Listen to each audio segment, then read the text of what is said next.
Do you want to share with the internet who you are in relation to me? Amy Sievert O'Keefe. I am Connor's mother. This was maybe 6 years ago or so. And at the time I was kind of like, well, what does that really mean?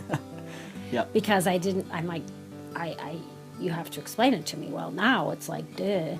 But back then it wasn't very well. It's kind of crazy too, because that wasn't that long ago. Like, I'd say even like 2 or 3 years ago, most people didn't know what transgender meant. No. What do you think was the hardest part of the whole transition process for you to like wrap your head around and kind of understand? My first thought was, well, maybe they're just lesbian and not transgender. Lesbian would probably be easier than transgender. And more so fear for, how's my kid going to go through this? Are people going to accept it? Just kind of a lot of questions. And then I think the hardest part for me was the name change. We'll start talking about just like family therapy, because we also went to group therapy, but we'll start with like just family therapy. What was that like for you? Was that like, I know that was helpful.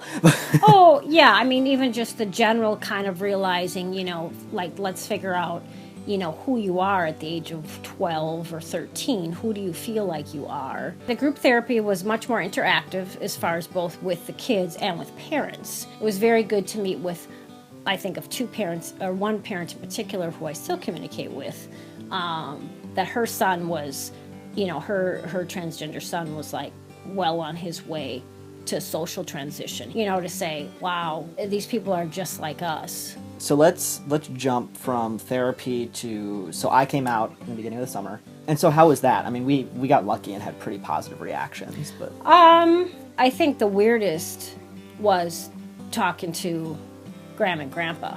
I'm sure. I told Grandma in the car. When I started to tell her, I got a little teary-eyed, but then it was more so, you know what? It's okay.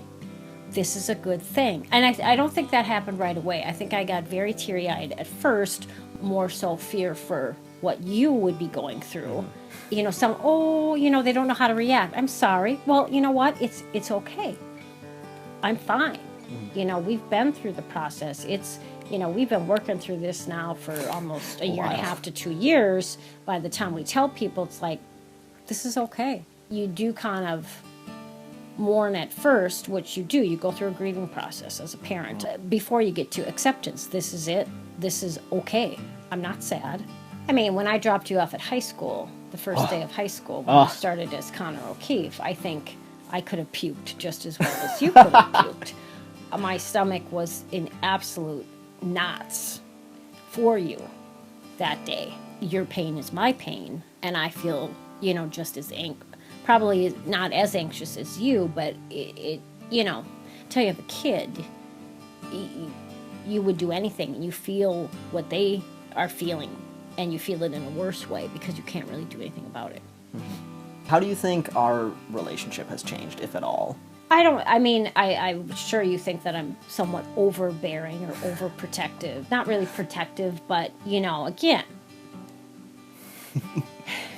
you have to realize as a parent that there's nothing that I wouldn't do for you. So, again, your pain is my pain, and that has nothing to do with transition. That has to just do with being a parent. Well, it might make you feel better. I wasn't going to say you were overbearing. I think I've opened up to you and Dad a lot more since I've transitioned. And that's been the huge difference, is it's so easy to talk to you guys. As long as you have someone that you can talk to.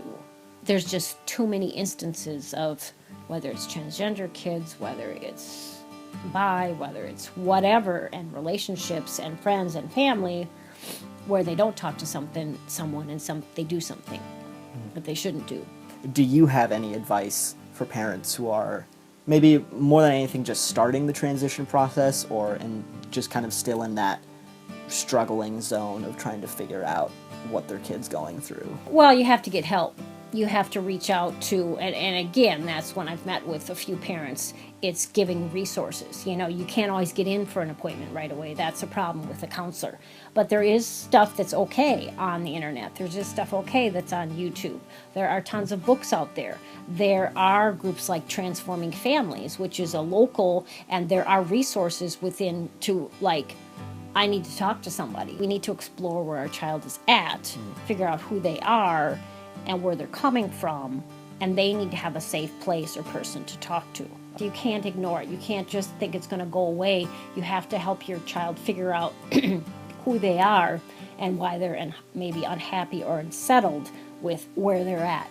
And could it be a stage? It could be. However, there's so much studies, there's so much research out there that this can start at such a younger age now. That there's genetic factors, that there's brain factors, that there's all kinds of things that you have to help your kid if they're unhappy with who they are or the body that they're in or whatever. You have to help them get some resolution, or you're going to lose your kid. I think it's really important for people to be able to see our experiences, because you've been contacted by families looking for help. I've been contacted by trans kids looking for help, and being able to see just a well-adjusted family. Right. That, like, yes, me being trans is a part of our lives, but I mean, so is having, you know, different diseases or physical disabilities or, you know, a whole plethora of things. That's just kind of life. Right. And it's sort of being able to go through it together that makes like a world of difference. Love you, Mom. Love you too, buddy. And Puppy loves everybody. He does. It's like, I think he has that face of like, I just woke up, what's happening? I've been sleeping for so long. All right.